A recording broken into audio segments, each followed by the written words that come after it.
La première victime de secte, c'est Abu Bakr Siddiq, radiyallahu anhu. Si j'utilise la logique du mec. Tu fumes, tu bois, tu fais ci, tu fais ça. Quand tu arrêtes la cigarette, tu reviens me voir, Inch'Allah, je te donne la bay'a. La Karkaria est-elle une secte? C'est ce qu'on entend souvent de la bouche de ceux qui refusent ou ceux qui rejettent la légitimité de la méthodologie Karkari.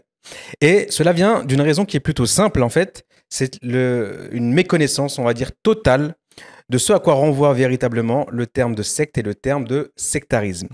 En effet, de nos jours, avec l'essor, entre autres, du développement personnel, l'essor de la promotion de la spiritualité individuelle, c'est-à-dire de l'accompagnement sans shir, sans guide spirituel, eh bien, la société s'enferme de plus en plus dans la valorisation de l'ego et la dévalorisation de l'esprit. C'est ce qui pousse des gens à crier à la secte dès qu'ils voient un groupe organisé avec, à sa tête, un guide. Et si l'on poussait un peu la réflexion, on s'apercevrait que finalement, avec cette définition, le principe même des religions en général et de l'islam en particulier serait concerné. Alors, qu'est-ce qu'une secte? Quels sont les éléments qui permettraient de différencier un groupe classique d'une organisation sectaire? Et puis, qu'en est-il de la méthodologie Karkari? C'est ce qu'on va voir aujourd'hui avec Sissami. Salam alaikum, Sissami. Alors, qu'est-ce que tu peux déjà nous dire par rapport à la secte et par rapport à la différence peut-être entre les deux? En fait, ce qui est intéressant, même dans la manière dont tu apportes le sujet, c'est que, effectivement, si on dit secte à tout va, à un moment donné, en tant que musulman, on est concerné. Parce que tu prends la définition d'une secte, donc c'est un groupe qui est uni autour d'une idée commune, soit une idéologie ou soit une idée dissidente par rapport à son groupe de départ, et autour d'un leader charismatique, avec une participation financière, avec ci, avec ça, avec ça. Donc du coup, quand tu prends cette définition-là, et si c'est ça la définition d'une secte, tu l'appliques à l'islam, l'islam est une secte. Et un leader charismatique, c'est le prophète, alayhi salatu salam. Il y a une organisation des disciples, enfin des musulmans, donc, qui était organisée à l'époque. Il y a une partie financière avec l'aspect de la zakat, l'aspect du khumous, l'aspect de ces choses-là qui sont clairement établies dans la religion. Il y a aussi dans l'idée des sectes, dans les définitions, il y a le côté exclusif, c'est-à-dire que ceux qui ne sont pas dedans, ils sont perdus, ils sont trucs. Bon, l'islam est une religion monothéiste qui appelle à la guider à travers elle. Donc si tu refuses l'islam, potentiellement tu cours à ta perte. De la même manière, d'ailleurs, pour le christianisme. D'ailleurs, oui, pour toutes les religions. Pour les religions qui considèrent que ceux qui sont extérieurs à la religion ont mécru dans le message. Dans le judaïsme, c'est un peu différent, parce que je me suis intéressé un peu. Dans le judaïsme, quand tu n'es pas juif, quand tu es non juif, si tu sers 7 principes, t'es sauvé aussi. Ah, ok. Voilà, donc, Mais dans le christianisme, si tu ne reconnais pas Jésus ou si tu ne prends pas Jésus, eh bien Jésus sauve ceux qui le reconnaissent en tant que fils de Dieu, en tant que Dieu manifesté. Donc du coup, à partir de là, la question, elle se pose pour tout le monde. Et après, bon, on va en parler pour la Karkaria, parce qu'on connaît bien la Karkaria. On est dedans depuis presque 10 ans. Donc on sait de quoi on parle. Mais en tout cas, sur cet aspect-là, tout le monde est concerné. En réalité, tous les groupes sont concernés. N'importe quel groupe, en réalité, est uni. Enfin, tout le monde est toujours... Un groupe, c'est toujours uni autour d'un maître ou d'un leader ou de quelque chose. N'importe quel groupe...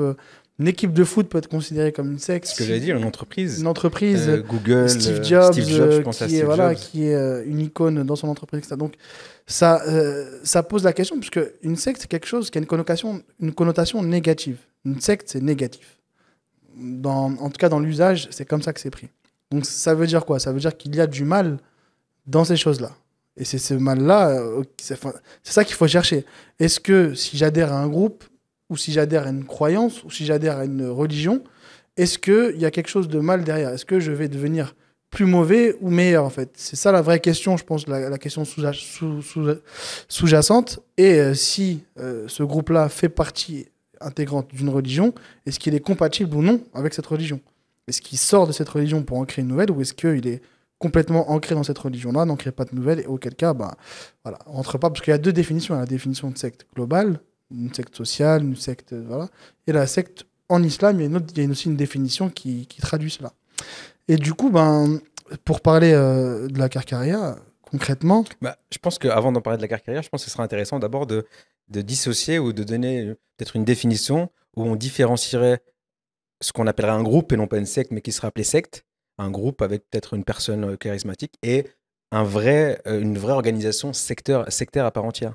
Parce que ce que les gens appellent secte, ceux, entre guillemets, qui attaquent la carrière en disant c'est une secte, etc., ils partent d'une définition qui est une définition qui serait celle d'un groupe en réalité, qui serait celle d'une organisation à la tête de laquelle il y aurait une personne qui chapeauterait, qui donnerait des consignes, qui accompagnerait, etc.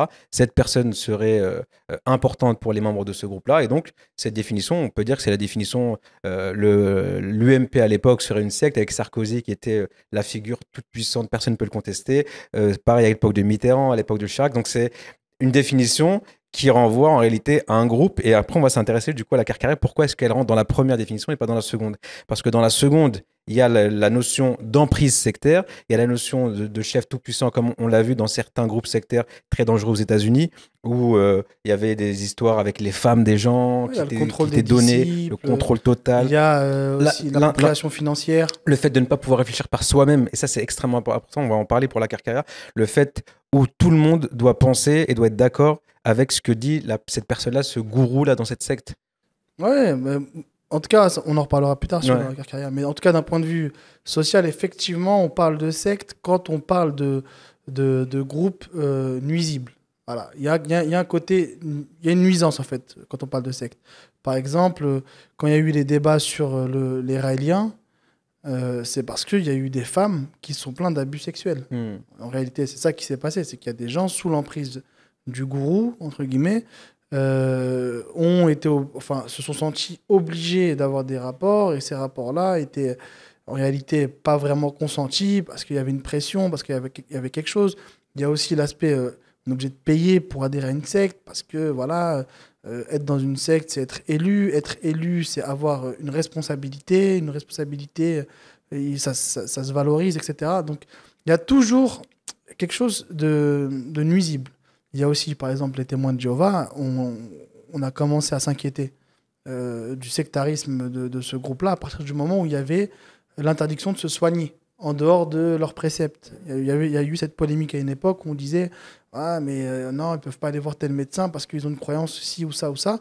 Et à partir du moment où ce côté-là, l'adhésion à un groupe t'oblige à prendre des décisions qui n'auraient pas été les tiennes si tu n'étais pas sous l'emprise de ce groupe-là, et t'exclus en fait du monde organisé, c'est-à-dire du monde normal, de l'éducation, de la santé, enfin des choses où, voilà, où collectivement en fait on a créé ces choses-là pour améliorer la vie de tout le monde, donc vivre en société de manière normale. Là effectivement il y a un danger, et effectivement il y a quelque chose qui peut être déviant et qui est à mettre en alerte. Après, oui, là aujourd'hui on le voit dans le débat politique français, avec ce qui se passe en France, le RN d'un côté, la LFI de l'autre, il y a le débat sectaire. Le RN se plaint du sectarisme du Front républicain en disant voilà, nous aussi on est républicains, pourquoi vous nous excluez? Donc il y a le côté c'est sectaire, nous on veut participer au débat, on est français comme vous, et de l'autre côté il y a la même chose. Donc c'est vrai que le sectarisme c'est quelque chose qu'on peut retrouver n'importe où. On peut retrouver dans des vestiaires de football, il y a des clans dans les vestiaires de football, il y a les pro-intel contre les pro-intel, et donc du coup souvent plus autour d'une personnalité. Il y a, voilà, le sectarisme, c'est une chose. Être ou pas sectaire, je pense, ça relève de l'individu. Il y a des musulmans sectaires au nom de l'islam, et il y a des musulmans non sectaires, ouverts et tolérants au nom de l'islam aussi. Donc ça, c'est une chose qui est différente. Par contre, qualifier un groupe ou un mouvement ou une école de secte, là, il faut prouver de manière très claire les différentes nuisances qu'on connaît. Moi, si je reprends les définitions traditionnelles des sectes, qu'est-ce que c'est? C'est un groupe de croyants réunis autour d'une croyance déviante, ou en tout cas particulière dans le cadre ça peut être d'une religion ou d'une philosophie, autour d'un leader charismatique, avec un contrôle mental sur les gens. Total de libre arbitre. Il y a un contrôle mental, donc voilà, c'est le gourou qui définit ce que les gens ont le droit de faire ou pas le droit de faire. Une emprise financière, un côté exclusif. Si on n'est pas dans la secte, on est perdu. Donc en gros, il y a l'appropriation de la vérité par ce groupe-là. Et du coup, c'est tout ça qui fait secte. Et en islam, c'est à partir du moment où quelqu'un applique ces principes-là dans le cadre de l'islam, c'est-à-dire créer un groupe exclusif. Donc, à l'intérieur de ce groupe-là, il y a la vérité, à l'extérieur, il n'y a plus. Et du coup, bon, après, le côté financier ou pas dans les sectes en islam, c'est pas important, mais ce qui est important, c'est ça. C'est que c'est un groupe dans le groupe, une religion dans la religion, et ces gens-là considèrent les autres comme étant égarés ou comme étant... voilà. Et en l'occurrence, quand tu demandes, par exemple, à l'IA, qu'est-ce que c'est qu'une secte en islam, elle va te donner cette définition-là, et elle va te donner des groupes, des exemples de groupes. Et les exemples de groupes, c'est assez drôle parce que l'IA, c'est quand même une intelligence qui est basée sur énormément de données. Donc, son argumentation, elle est quand même assez cohérente. Il y a ni les sunnites ni les chiites. Dans la définition de secte, c'est les groupes majoritaires islamiques, c'est les sunnites, les chiites. Et ceux qui dévient de cela, c'est les kharijites, c'est les drouzes, c'est l'ahmadiyya. Donc, c'est des groupes qui ont vraiment fait sédition. Qu'on fait scission avec... Qu'on fait scission... Qu'on fait scission avec les fondements de cette... Avec les croyances de la majorité. Ouais, et qui ont créé un côté exclusif. Donc, si t'es pas avec nous, t'es pas musulman. On a le droit de te combattre et de te tuer. Et c'est vraiment ça le côté dangereux en réalité, le côté où il y a une prise de risque. Maintenant, si on revient à la Karkaria... Bah, il faut appliquer cette définition-là et voir si la Karkaria répond ou non à ça. Moi, de mon expérience, et tu parleras de la tienne, après on donnera aussi du vécu. Est-ce que, bon, il y a un leader charismatique, ça c'est sûr. Voilà. Donc ça, on ne peut pas le nier, il y a un leader charismatique. Donc ça, c'est une caractéristique qu'on retrouve dans tout mouvement. Mais le leader charismatique, il tient sa légitimité de l'héritage prophétique.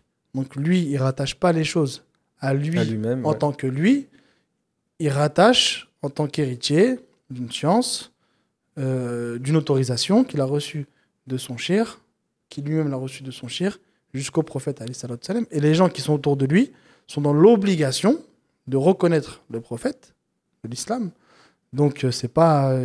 En fait, pareil, je prends un exemple. Je suis extérieur, moi, tout ça. Je suis pas musulman, je suis athée, je suis bolivien, je connais pas tout ça. Voilà. J'arrive. Je veux adhérer à ce groupe-là.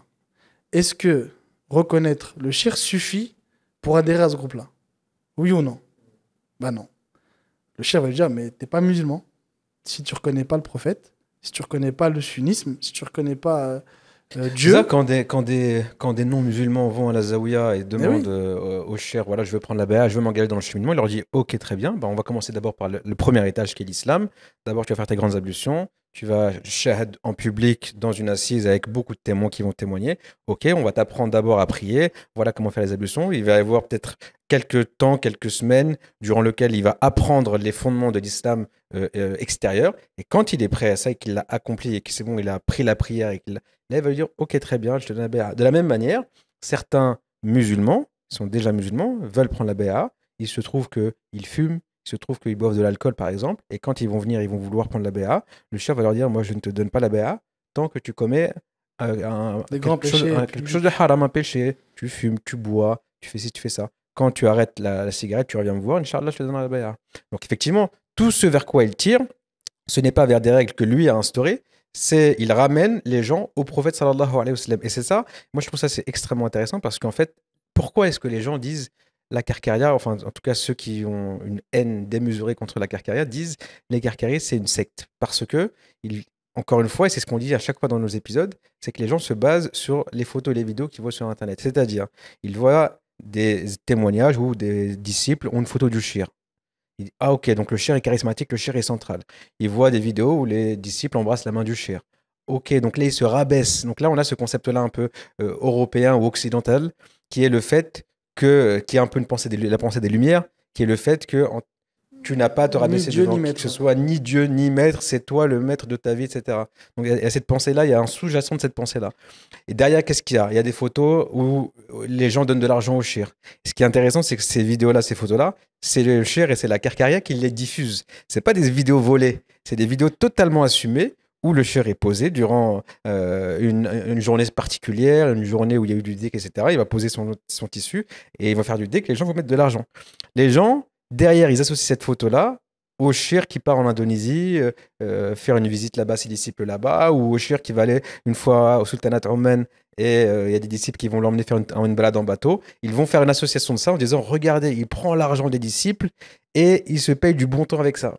Et en fait, c'est que des connexions. Et à la fin, ça fait ce discours, ou en tout cas cette vision d'une secte. Et ce qui est intéressant, c'est que quand on est à l'intérieur, c'est absolument le contraire total. C'est-à-dire que donc le shir, effectivement, il est charismatique, mais ça, c'est l'objet même de la chose. On l'a dit, il n'appelle pas à lui-même. Lui, il appelle au prophète sallallahu alayhi wa sallam. Mais à la différence, on va dire, des imams dans l'islam traditionnel dans le monde, il n'appelle pas au suivi du prophète uniquement dans la forme, c'est-à-dire faire ce qu'il fait, sa sunna, etc. Mais dans la forme et dans le fond, c'est-à-dire que son objectif, c'est de te ramener à toi, non pas de suivre l'exemple du prophète, mais de devenir une part de mohammedien, de devenir un exemple mohammedien extérieur et intérieur. Ça veut dire que à l'intérieur de toi-même, tu dois penser comme le prophète Mohammed, tu dois vivre comme lui, tu dois voir les choses comme lui, et cela, il le fait par la lumière du prophète qu'il a hérité, justement. Et là, il y a un gap quand même qui est énorme, parce que le comportement secteur, ou ce qu'on appelle les gourous, donc ce sont des gens qui appellent exclusivement à eux en dehors de toute chose. Si on prend, tu te parlais de l'Ahmadiyya, donc le fondateur de l'Ahmadiyya, c'est Mirza Ghulam Ahmed. Lui, donc il disait qu'il était prophète. Il se disait, après il y a une divergence parce que ses disciples disent que non, en fait non, mais il disait qu'il était prophète. Et quand tu leur opposais le fait que dans l'islam sunnite, comme tu disais, que ChatGPT ne considère pas comme sectaire, dans l'islam sunnite, il y a un fondement qui est que le prophète Mohammed est le sceau dernier des prophètes. Et il te tourne autour de cette définition-là pour te dire que non, le khatm ne savait pas forcément dire le dernier, etc. etc. Donc c'est pour ça qu'ils sortent. Et donc lui, il se positionne dans l'Ahmadiyya comme étant la personne ultime de laquelle il faut se rapprocher. Surtout dans l'Ahmadiyya, ce qui va être intéressant, c'est que si tu reconnais pas ce prophète-là, bah, tu perds en fait ta guidée. Ouais. Donc du coup, Ouais. c'est exclusif en fait. Ouais. Et ce qui n'est pas le cas en fait dans la carrière. On a repris le premier volet, c'est leader charismatique. Ok, d'accord, mais on a prouvé que c'était pas un leader charismatique autour de lui, parce que lui ne suffit pas à ton cheminement. Donc si tu n'es pas rattaché au leader charismatique de l'islam, c'est-à-dire le prophète alayhi salam, tu ne peux pas être son disciple. Donc ça, c'est une première base. Donc du coup, après, les 4 autres points ou 3 autres points de la définition, c'est contrôle. Contrôle sur les disciples. Alors, est-ce qu'il y a un contrôle mental? Quand je dis contrôle, c'est contrôle mental. C'est-à-dire que tu es obligé enfin, tu reçois les directives de gens qui font partie d'une organisation, qui vont te dire tu as le droit de faire ça, tu n'as pas le droit de faire ça, mais toi tu dois faire ça, etc. Est-ce que ça existe ça dans la carrière? Justement, c'est ça, absolument pas. Et c'est ça qui est hyper intéressant. C'est que dans la carrière, et il y a cet exemple-là dans le vécu et dans l'expérience. Et ce que je veux dire là, tous les fuqara vont se reconnaître dans ce que je veux dire là. Est-ce que le shir va dire voilà ce qu'il faut faire et tu dois faire ça, et si tu ne le fais pas, eh ben, y a un problème par rapport à ton engagement dans la voie? Eh bien, c'est absolument faux, ne serait-ce que dans la pensée, puisque les disciples, entre eux, passent leur temps à débattre sur plein de choses, sur l'islam, sur leur vision, leur compréhension qu'ils reçoivent dans le dhikr, où ils ne sont pas d'accord, etc. Et ce qui est intéressant, c'est quand ils vont vouloir que ce soit tranché, ils vont se dire, attends, là c'est un sujet hyper intéressant, mais attends, il y en a forcément un qui se trompe. C'est le fameux principe de la vérité qui est divisé comme un miroir avec plein de morceaux, et chacun a une part de cette vérité-là. Donc chacun croit que sa vérité subjective est une vérité objective absolue.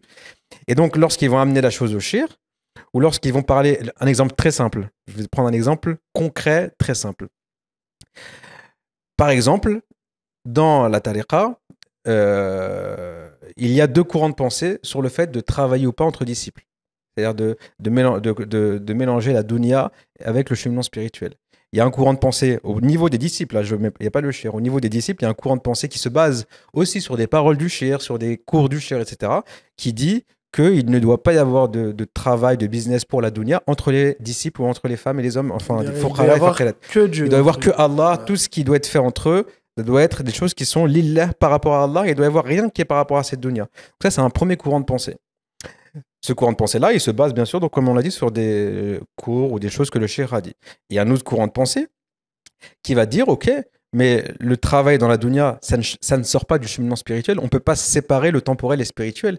Parce que ce que tu fais dans ta vie de tous les jours, Dieu, il n'est pas que dans la tadéra. Allah, il est absolu. Pas que dans la mosquée, il est aussi dans ta vie quotidienne. Il est absolu. Dans tout ce qui te touche dans ta vie quotidienne, il y a Allah. Tu te fais renvoyer de ton travail, ton business est réussi, c'est Allah. Donc tu ne peux pas séparer Allah. Tu ne peux pas séparer le temporel et le spirituel. Donc il y a ce second courant de pensée qui dit, ah non, on peut travailler entre disciples. Il faut même travailler entre disciples. Oui, il faut travailler entre disciples. C'est plus simple parce que c'est des gens qui craignent Dieu. Il y a une confiance, ils craignent Dieu. Ce sont des dhakirin, etc., etc. Lorsque ces deux points de vue qui sont totalement opposés sont amenés, posés devant le shir. Dans un groupe sectaire, tu aurais un gourou qui dirait, il est formellement obligatoire de travailler entre disciples justement pour garder cette emprise sectaire, pour faire en sorte qu'on n'aille pas sortir à l'extérieur. Et justement, moi je trouve que sur cette définition-là, on retrouve des éléments d'emprise sectaire dans le wahhabisme. Justement, où on t'empêche de réfléchir, de sortir. Attention, tu ne dois pas débattre avec ceux qui ne sont pas wahhabites parce qu'ils vont te faire dévier, ils vont te faire douter sur ta foi. Ne débattez pas avec les innovateurs, ils vont vous faire sortir de votre voie. Alors que nous, c'est tout le contraire. Allez parler, parle à tout le monde. Parle aux chrétiens, parle aux juifs, parle aux salafis, parle à qui tu veux. Et donc, quand tu vas ramener ce sujet dans le shir, tu vas dire, OK, le Sidi Shir, est-ce qu'on travaille avec les fuqara ou pas? Individuellement, un faqir va y aller, il va te poser la question, le shir, il va lui dire, il va lui faire une réponse neutre. Tu peux travailler avec des disciples, mais il faut faire attention à ce que tu n'aies pas quelque chose dans le cœur contre eux, qu'il faut que tu sois sûr qu'il n'y ait pas un problème. S'il y a un problème, il faut pas... faut faire en sorte... Donc il va faire une réponse neutre de sorte qu'il ne va pas te ramener vers un avis, il va te laisser aller au bout de ton avis et au bout de ton expérience. Peut-être que toi, tu penses qu'il faut travailler avec les disciples, tu vas travailler avec un disciple, il va t'arriver un problème, tu vas être éprouvé sur un truc, ça va te servir de leçon dans ton cheminement, et ce sera ça ta réponse. Pas une réponse de la bouche à l'oreille, mais une réponse vécue, expérimentée dans la voie. Ça, je pense, c'est un exemple typique du fait que justement, il y a un libre arbitre qui est total. Et l'autre exemple, c'est ce que j'ai dit tout à l'heure rapidement, c'est le fait qu'on te pousse à aller parler aux autres. C'est-à-dire, on ne te dit pas, tu es Karkari, tu dois parler que avec des Karkari. Attention, ne va pas parler. Attention. On te dit, va parler, va échanger, va confronter. Tu vas t'échanger, tu confrontes. Et on retrouve du coup des Karkari qui, lorsqu'ils se font attaquer par exemple par des imams salafis, comme on a vu parfois des imams qui ont attaqué la Karkaria, tu as des Karkari qui leur proposent publiquement de débattre sur la base du Coran et de la Sunna dans un live filmé, diffusé en direct, qui ne sera pas coupé, etc. Et ce sont ces gens-là qui attaquent ou qui vont nous attaquer en tant que sectaire. C'est ces gens-là qui vont dire non, nous, on ne débat pas avec des innovateurs, entre guillemets. Nous, pour notre foi, mais si ta foi, elle est ancrée, tu n'as pas peur que quelqu'un vienne te la déstabiliser. Si ta foi dans ta croyance ou dans le wahhabisme, mais va débattre, va le confronter. En plus, il y a... sur ce point-là précis, il y a quand même, je pense, une sorte d'incompréhension. En tout cas, les gens vont attaquer les Karkari sur des principes religieux, alors que les Karkari parlent de haqiqa, de réalité spirituelle et divine. Donc, ils parlent de quelque chose de subjectif, de vécu, d'interprétation reçue dans le cadre du cheminement, dans le cadre du dhikr, d'inspiration, en relation avec la lumière qu'ils ont, etc. Donc, il n'y a pas de doctrine religieuse dans ce que les Karkari disent, en fait. Et les gens viennent débattre sur des sujets en les ramenant au maqam de l'islam. Le maqam de l'islam, il est partagé par le Karkari. Donc, c'est difficile d'avoir un débat contradictoire avec une personne sur la base avec laquelle tu es d'accord de base. Tu es d'accord avec ce qu'il va dire. Maintenant, si c'est un débat sunnite version wahhabite, parce que là, il y a deux définitions différentes entre les sunnites et les wahhabites. Là, oui, là, effectivement, mais c'est pas avec un Karkari, c'est avec n'importe quel sunnite qu'il y a un débat. Et cette subtilité-là, les gens ont du mal à l'avoir. Ils vont prendre un Karkari qui va parler de lumière, qui va parler de compréhension. Et c'est pour ça que le shir invite les Karkari à parler avec tout le monde. Parce que dans le cheminement Karkari, il y a la recherche, il y a ce qu'on appelle travailler le secret. C'est-à-dire que tu as reçu des compréhensions ou des réalités subtiles, donc très difficiles à interpréter de manière intelligible, avec des mots, avec des choses. Et pour les goûter et les réaliser, il faut aller les chercher chez les autres. Quand tu parles avec les disciples, donc ça t'enrichit, mais étant donné que chacun a sa propre expérience, lui va te tirer vers sa partie à lui de compréhension, et toi, tu en as une autre. Et c'est surtout en dehors des disciples que tu vas trouver des choses, parce que comme les gens, ils parlent de manière intuitive, Du coup, ils sont pas dans le cadre du cheminement. Là, c'est beaucoup plus facile de grandir là-dedans, etc. Donc ça, c'est intéressant. Mais après, pour revenir encore, parce que moi, ce qui m'intéresse aussi, c'est vraiment qu'on décortique un peu la définition de la secte, que ça soit sociale ou en islam, et qu'on en parle. Et du coup, le côté emprise, déjà, indépendamment des débats qu'il y a entre les frères, c'est-à-dire qu'il n'y a pas une compréhension unique de la tariqa, il y a autant de compréhension de la tariqa qu'il y a de disciples, et le shirk, lui, donne des bases communes d'interprétation spirituelle. Moi, au début de mon cheminement, je me souviens, quand on avait des questions de fiqh, quand on avait des questions islamiques, il disait allez demander aux fuqaha, allez demander aux gens de cette science-là. Moi, je suis pas là pour ça. Moi, je suis là pour vous parler de la connaissance de Dieu. Cette science-là, c'est la mienne. Le reste, chacun est libre d'aller voir l'imam d'une mosquée et lui dire comment faire les ablutions, comment faire la prière, qu'est-ce qui est halal, qu'est-ce qui est haram. Donc, du coup, déjà, il n'y a pas cette exclusivité dans la tariqa. C'est-à-dire, on n'est pas obligé de tout prendre dans le cadre de la tariqa parce que ce qui est en dehors n'est pas bon.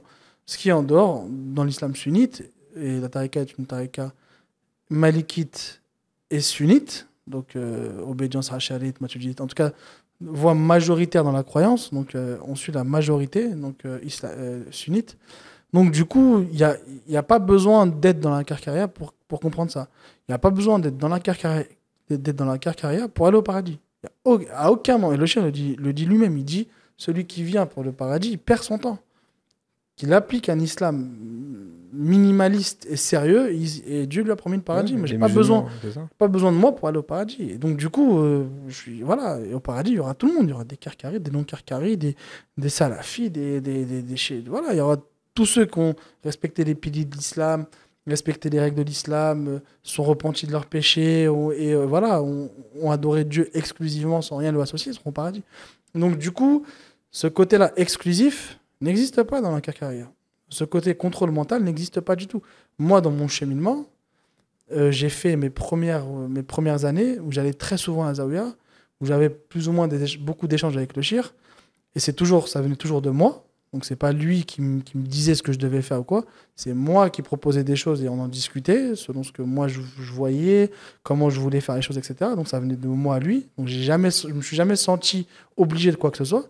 Et après j'ai eu une période dans mon cheminement qui a duré longtemps où je le voyais presque pas en fait. J'avais quasiment aucun échange ni avec lui et ni avec les disciples. Et pourtant j'étais toujours karkari, je faisais mon weird, j'évoluais toujours spirituellement, j'avais des compréhensions qui me venaient, des expériences dans mes invocations, je pouvais voir la lumière aussi, en fait, et j'apprenais en fait moi j'étais dans les affaires, donc de ma dunya, j'avais mon cheminement qui continuait, alors que j'étais totalement dans la dunya en fait, totalement en fait, je bossais H24, je côtoyais des gens qui avaient peut-être rien à voir même avec l'islam, et je continuais d'apprendre dans le cadre de mon cheminement karkari, et quand je retrouvais des fuqara et qu'on en discutait, eh ben on était quasiment des fois au même niveau d'expérience. Genre moi, j'étais focus sur le business, eux, ils étaient focus dans la tariqa, ou ça pouvait être toi, ça pouvait être Farouk, ça pouvait être d'autres gens, on se parlait, on vivait la même chose en fait, au même moment. Et là, tu vois que cette richesse de cheminement, elle est extraordinaire parce que tu es certes affilié à quelque chose de visible, donc qui a extérieurement une image, mais tu es totalement libre, autonome, indépendant dans ton cheminement et tu chemines de la même manière en fait. Le groupe n'a pas d'effet sur ton cheminement. Enfin, il peut avoir un effet positif, mais en tout cas, il n'a pas d'effet négatif. Tu peux te servir du groupe pour aller plus vite, pour t'améliorer, pour travailler ton ego, etc. Mais le groupe ne va pas influer sur ta vie et te sortir de tes affaires, te sortir de ton travail, se mêler de ta vie de couple, je sais pas quoi. Ça n'existe pas, ça. Donc, du coup, se mêler de ta santé, t'es malade, tu vas voir le médecin, ta femme est malade, tu vas voir le médecin. Ils vont pas te dire, ouais, mais il faut pas aller voir ces médecins-là, c'est pas des musulmans, ou je sais pas quoi, le médecin homme avec le médecin. En fait, il n'y a aucune intervention là-dedans. Si tu as un islam rigoriste qui te dit fais ça, tu fais ça. En fait, c'est toi et toi. Et donc, du coup, sur ce volet-là, encore une fois, la karkaria n'est pas concernée par les effets nuisibles d'une secte. Donc, le leader charismatique, c'est le prophète, alayhi salatu wassalam. C'est pas le shir, en vérité. L'exclusivité, elle n'existe pas dans le karkaria. Si t'es karkari, tu vois la lumière, as une preuve que tu es croyant, ta foi est manifestée à travers tes visions, parce que la foi est une lumière. Donc dans ce cadre-là, toi, tu as, on va dire, un avantage sur les autres croyants qui, eux, peut-être n'ont pas encore réalisé ça. Toi, tu l'as réalisé, donc ça, c'est un avantage que tu as. Mais ça n'exclut pas les autres de la croyance. Tu regardes le truc, contrôle mental, il n'y en a pas du tout. Après, il y a l'argent, il faudra aborder. Et l'argent, on va l'aborder, c'est le dernier point. Mais même le contrôle mental, il faut savoir que la Karkaria n'est pas une confrérie organisée. C'est quoi une confrérie organisée? C'est une confrérie où tu as le maître, tu as des succursales, des représentants dans tous les pays. Ces représentants ont des sous-représentants par Zawiya. Ce groupe-là, il a un représentant. Et ce représentant a autorité sur les gens. Donc c'est lui qui dit, oui, là, là tu chemines bien, là tu chemines pas bien, etc. Dans toutes les confréries soufis aujourd'hui, connues et d'envergure, ça se passe comme ça. Il y a une hiérarchisation comme une dans une hiérarchisation totale. Mm. Donc le côté sectaire, tu le retrouves dans ces confréries-là en réalité. Après, c'est peut-être pas des sectes, mais tu retrouves ça. Il suffit qu'il y ait un muqaddam ou qu'il y ait un déviant dans le truc, il va pourrir tout un groupe. Il va faire le tyran, il va dire si tu passes pas par moi, tu vas avoir des problèmes, et que si, et ça, il faut faire ci, il faut faire ça, et toi t'es bien, et toi t'es pas bien. Donc du coup, les gens en souffrent. Et ça, c'est très mauvais. Dans la Karkaria, il n'y a pas. Toi, tu as eu un cher et des disciples. Des disciples. Et toi, quand tu as eu un rôle un peu, enfin, quand tu as toujours un peu, on va dire, comment le dire, ingrat, d'être le relais avec le groupe, parce ils n'osaient pas trop déranger, donc ils passaient par toi, d'être le relais avec le shir. Mais quand tu dis à des gens, bon, les gars, là, il faut faire ça parce que c'est mieux, genre, personne t'écoute. Donc, tu as tous les inconvénients du gars qui a une responsabilité, tu n'as aucun avantage. Ouais, parce qu'il n'y a pas. C'est vraiment. Et ça, c'est. En fait, ça, c'est vraiment. Je pense que c'est unique dans les confréries soufis. Le fait d'avoir un cher, et toi, tu pourras en témoigner parce que tu as eu une expérience dans une confrérie, mais tu as un cher qui est accessible à absolument tous ses disciples à travers le monde. Ils ont juste à venir le voir à la Zawiya. Ils ont leur numéro de téléphone. Ils ont leur numéro de téléphone. Ils ont un souci. Il y en a qui ont des soucis qui lui demandent, etc., etc. Et lui, il est. Et c'est pour ça que le rôle du chef, en réalité, est un rôle ingrat, un rôle extrêmement compliqué que personne ne peut prendre. Parce que les gens individuellement, toi, moi, les gens qui nous écoutent, ils ont leurs problèmes de famille, ils ont leur travail, ils ont leurs soucis au quotidien, etc. Ils ont ce côté-là avec, on va dire, leur tariqa à eux, c'est leur famille. Leurs femmes, leurs enfants, ils ont de mauvaises notes, ils se battent entre eux, il faut l'autre, il faut lui donner un cadeau, si sa femme, il faut qu'il fasse son devoir, etc., qu'il prenne soin d'elle. Et là, le cher, c'est la même chose, multiplié par des centaines de milliers de personnes, hommes et femmes, à travers le monde, avec des langues différentes, des cultures différentes, des madhab, des écoles juridiques différentes, des gens qui sont shafi'ites, qui sont malikites, qui sont hanbalites, des croyances différentes, enfin plus ou moins ash'arites, maturidites. Et donc, lui, il va composer avec tout ça, il va donner à chacun ce qu'il a besoin individuellement, sans jamais nommer de responsable par pays sur lesquels il pourrait se poser et sur lesquels il pourrait, entre guillemets, même se reposer. Et ça, c'est unique dans le concept, en tout cas, ou dans la forme de la confrérie. Et toi, je pense que tu es très bien placé parce que dans ton ancienne confrérie, c'était comme ça. Moi qui ai des expériences, on va dire, comparatives, il n'y a pas du tout cet aspect sectaire dans la Karkaria, mais pas du tout. Et c'est intéressant. Par contre, dans la forme, la Karkaria est clairement sectaire. Dans la forme extérieure, dans la perception, dans la perception, dans la forme communiquée, dans la manière qu'elle communique, là, effectivement, ça fait secte, en fait. C'est ça qui est drôle. C'est que le côté filtre, le côté on communique pas forcément pour ramener du nombre, mais on communique d'une manière qui t'oblige à chercher au-delà de ce que tu vois pour pouvoir venir avec une bonne intention. Parce que c'est ça, en fait, la communication filtre. Donc, du coup, c'est vrai que ça donne l'image. Tu sais, quand tu arrives, tu as des gars habillés d'une certaine manière, uniformes, tu as des gens qui témoignent face caméra, qui sont pas du tout à l'aise, qui t'as l'impression qu'ils sont forcés de le faire. Oui, donc moi, nanani. Et le pire, c'est que le témoignage de la BA, il faut le faire. Ça, c'est vrai. Ça, il faut le faire. Pourquoi il faut le faire? Parce que souvent, les gens, avec le temps, avec l'année, avec le cheminement, ils oublient. Ça, c'est là pour te rappeler. C'est pour soi, ouais, c'est pour toi-même. C'est pour te rappeler quand tu avais les idées claires au moment, ce que tu as vu, ce que tu as ressenti, ce que tu as vécu. Et ça, si tu t'en es détaché, c'est pas parce que la tariqa est mauvaise. C'est parce que toi, t'as pas suivi, entre guillemets, le processus spirituel pour préserver cela et le faire grandir. Donc ça, c'est une preuve pour toi ou contre toi, mais en tout cas, ça, ouais. Mais à part ça, chacun est libre. Tu fais des vidéos, tu fais pas de vidéos, Non, mais tu fais ce que tu veux en et fait. puis surtout, le principe de la vidéo de ceux qui témoignent de leur expérience, c'est surtout un commandement divin. Puisque dans le Coran, Allah il dit Wa bi ni'mati rabbika fahaddith, c'est quand au bienfait de ton Seigneur, proclame-les. Ton Seigneur a descendu dans ton cœur l'illumination, comme l'a eu le prophète, et on a témoigné dans plein de hadiths, comme les compagnons, comme les awliya. Si tu témoignes des bienfaits dans ta dunya, comment ne pas témoigner au monde entier ce bienfait-là exceptionnel qui est le fait de voir la vision de la lumière mohammedienne. Et pour finir, parce qu'on est pris par le temps, par rapport à l'argent, et ça je pense que c'est extrêmement important, parce que les gens qui voient justement, tout à l'heure je disais, le fait que le shir, par exemple, au Maoulid, il pose un drap, il fait des doigts, les gens mettent de l'argent, et donc c'est filmé en direct, c'est la Karkaria qui filme elle-même, qui le met sur les réseaux sociaux, et les gens reprennent, ils font des associations avec le shir qui voyage en Indonésie, etc. En fait, c'est extrêmement important parce que les gens, et moi je comprends complètement que, on dirait, j'allais dire, on dirait que c'est une communication, on dirait que c'est Ouais, un piège. contre-intuitif en fait. Ouais, on dirait que c'est un piège parce que du coup, bon, ces deux éléments-là ne se suivent pas. Donc il y a Oma Maolid, si 6 mois après il part quelque part et les gens font un lien. Mais ce qui est extrêmement intéressant ou important à dire quand tu es à l'intérieur, c'est que en fait, tu vois très bien le processus. C'est-à-dire que tu vois le shir qui récolte de l'argent pour le Maolid, donc il pose le drap. Cet argent-là, quand il le finit, il le range. Mais donc ça, c'est pas dans les caméras. Il le donne à un fakir qu'on peut nommer, qui s'appelle Sidi Saïd Nasri. Il donne. Ce fakir-là, c'est celui qui est chargé de faire des courses pour la zaouïa, etc. Lui, il va aller chercher, il va aller acheter des animaux, une vache, un chameau, des moutons. Il va les amener, et là c'est filmé ça aussi, ils vont être égorgés, ils vont être utilisés, et ensuite, ça c'est filmé aussi, mais ça c'est les gens ne le reprennent jamais. C'est filmé, c'est posté, et ensuite ils vont faire des sacs, ils vont diviser cette viande-là en sacs, ils vont faire le tour du village dans lequel se trouve la zaouïa, et ils vont donner à chacun 3 kilos de viande, et avec plein de sacs de tout cet argent récolté.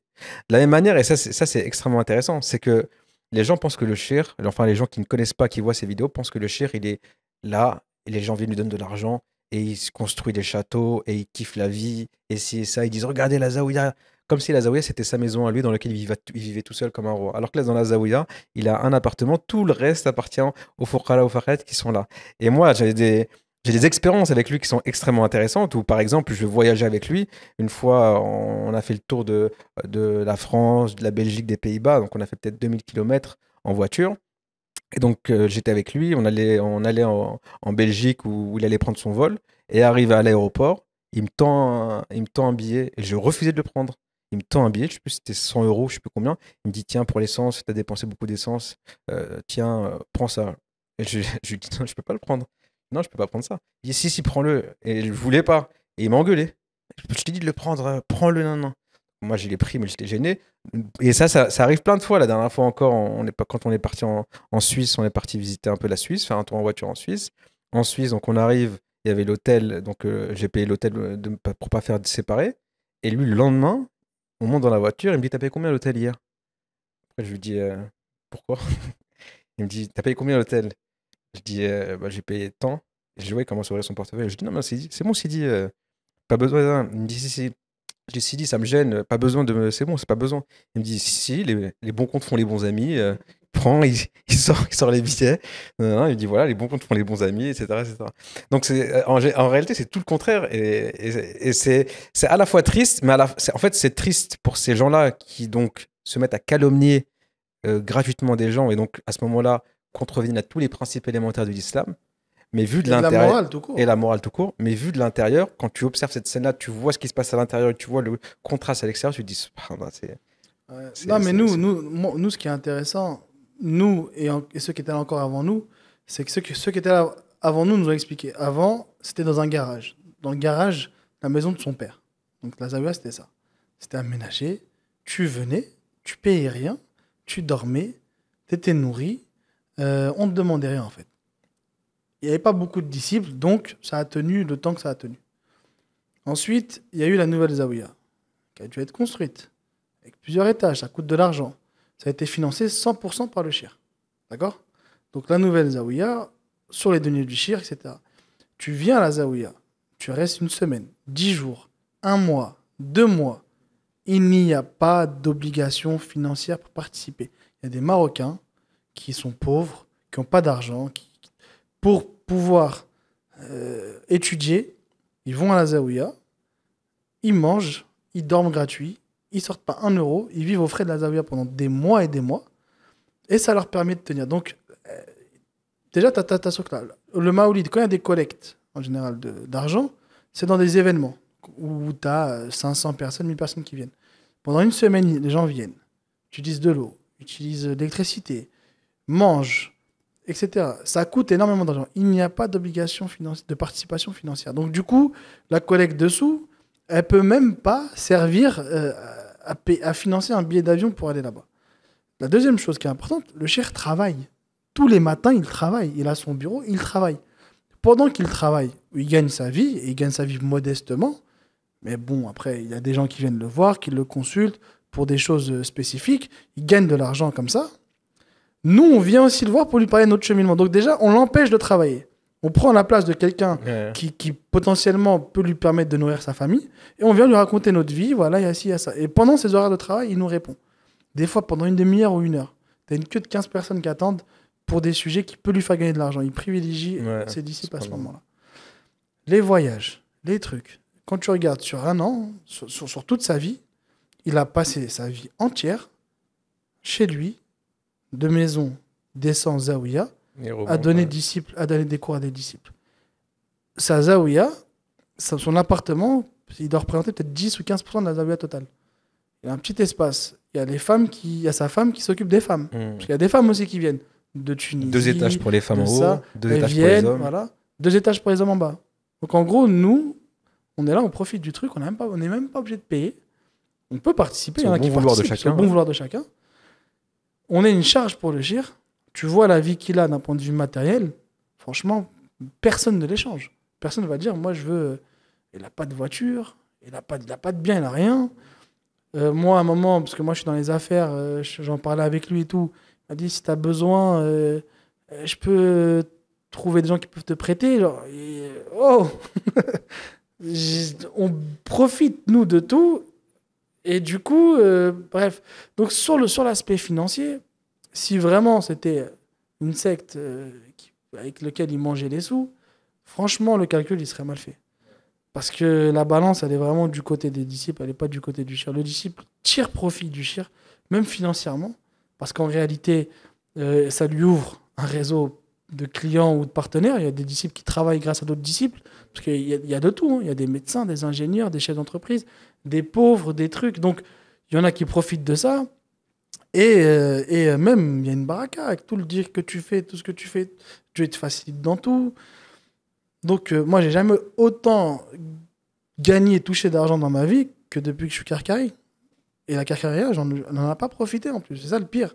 Et ça, c'est à mon énorme regret. Hein. Si c'était à refaire, bien sûr que j'utiliserais cet argent-là pour Sadak, pour aider, pour contribuer au projet de la Talera. Parce que tu te dis, j'ai pris énormément et j'aurais pu peut-être aider à construire des dortoirs, des douches pour ceux qui viennent, aider à nourrir les gens. Des fois, la Talera organise des grandes sessions de soins gratuits. Ils ramènent des médecins, ils ramènent des trucs, ils soignent les gens gratuitement. Enfin, franchement, il y a financièrement, il n'y a pas d'obligation, donc voilà. Et sur les cotisations qu'il y a dans les groupes, j'en parle parce que tu es là. Par exemple, à Paris, il y a une cotisation qui a été mise en place de 20 €. Elle reste dans le compte du groupe de Paris. Le shir n'a même pas la main dessus. Au contraire, il te dit, si tu as besoin, je t'envoie.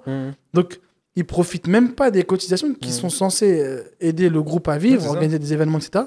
Il n'en profite même pas. Il ne fait pas de calcul, il ne fait pas de compte. Il te propose, si lui, il a, de t'aider, en fait. Donc, on est dans un rapport totalement inversé. On ne dit pas ça parce qu'on endoctrine ou quoi que c'est, parce que c'est vrai. Là, ce qu'on dit, c'est factuel, en fait. C'est factuel, tu vas demander à d'autres, c'est la même chose. Maintenant, si de l'extérieur, on voit, oui, ça ou ça ou ça, si les gens veulent vraiment s'intéresser à la manipulation dans l'objectif financier de groupe, regardez ce qui se passe en Arabie Saoudite. L'imam de la Mecque, il prend $1,5 million par an pour faire imam. Si ça te choque vraiment qu'on gagne de l'argent en récitant du Coran, ben, intéresse-toi à ça et vas-y, va faire polémique. Moi, personnellement, je m'en mêle pas, c'est pas mon problème. Toi, tu veux faire polémique, vas-y, va dans les vrais sujets. Ça aurait pu nourrir combien de personnes, un demi-million de dollars? En Arabie Saoudite, il y a des pauvres. C'est pas le Qatar, c'est pas les Émirats. Donc, tu comprends ce que je veux dire? Et de la même manière, regarde dans les autres confréries. Les autres confréries, il y a beaucoup d'argent qui circule. Et des fois, bah, voilà, on voit dans les trains de vie des chouyours ou de la famille des chouyours ou de ci ou de ça, on voit des gens qui sont très, très, très aisés, qui ont des résidences partout, etc. On les voit, ils ont des aouïas. Moi, ça me dérange pas. Qu'ils aient des aouïas, c'est autre chose. Mais qu'ils ont, eux, en perso aussi des choses, moi, ça me dérange pas. C'est pas mon problème. S'il prend si c'est Allah qui le sur les, si les disciples sont d'accord pour lui financer une villa de luxe, il n'y a pas de problème. Mais si toi, tu as un problème avec ça, occupe-toi de ça déjà. Il y a pas mal de sujets à traiter avant.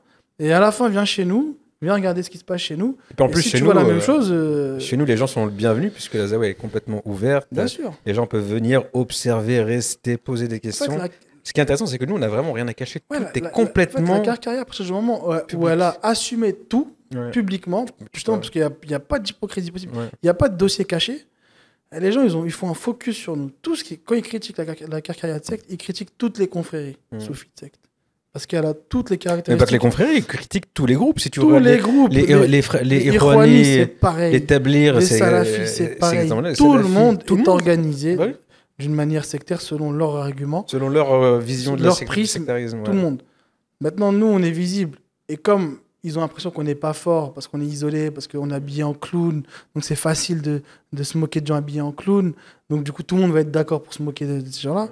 Ils déblatèrent tout ce qu'ils ont comme vision et compréhension de leur religion, mais en réalité, tous ces arguments sont réutilisés contre eux et contre leur propre religion quand tu les appliques à l'islam du prophète. Pourquoi tu prends l'islam du prophète? Dans ce cas-là, si ça te gêne dans la carrière, mais t'aurais pensé quoi, toi, du prophète? Mais qu'est-ce que t'aurais pensé du prophète? L'autre, il venait, il donnait tout ce qu'il avait au prophète. Tiens, l'autre, il donnait la moitié de sa fortune, de l'argent de sa famille, tout. Il donnait la moitié au prophète. Le prophète Sam, c'est Nabouba qui est venu, il lui a ramené toute sa fortune. Le prophète Sam lui a dit, mais qu'est-ce que tu as laissé à ta famille? Il lui a dit, je vais laisser Allah et son messager. Si je rentre dans ta logique, la première victime de secte, c'est Abu Bakr Siddiq. Si j'utilise la logique du mec. C'est ça. En fait, c'est là où c'est pervers leur mécanisme. Parce que par leur mécanisme ou par leur réflexion, en fait, ils donnent le bâton. Et tous les apostats demain, ils vont servir de ces arguments-là. Ah, d'accord, toi, tu dis ça d'eux. Mais du coup, quand c'est appliqué à ton prophète, ça marche aussi ou pas? Non, mais c'est pas pareil, parce que lui, c'est un prophète. Dès que tu dis parce que lui, c'est un prophète, c'est qu'en réalité, tu maîtrises pas en fait, ta croyance. Tu vois. Donc voilà, après, pour ce sujet-là, je pense qu'on en a dit déjà beaucoup. C'est intéressant, ouais. Et je pense qu'on peut remercier ceux qui nous ont écoutés. Merci. Et vous dire à très vite pour un nouvel épisode.